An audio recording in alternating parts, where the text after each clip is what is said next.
السمنة والسكر. السمنة والسكر ده حاجة بنسميها مقاومة انسولين.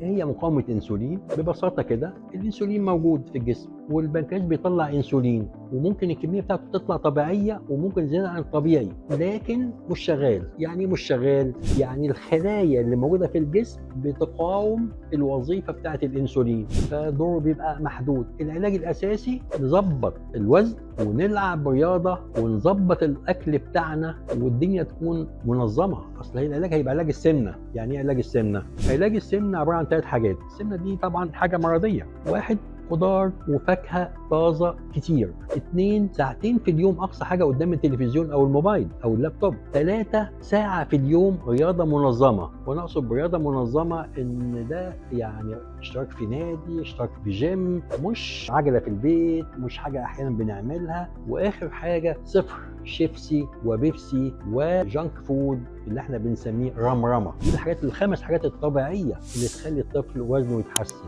وزنه يتحسن معناه الخلايا تشتغل كويس، معناه الانسولين يبدا يبقى فانكشننج كويس وما يحتاجش اي حاجه.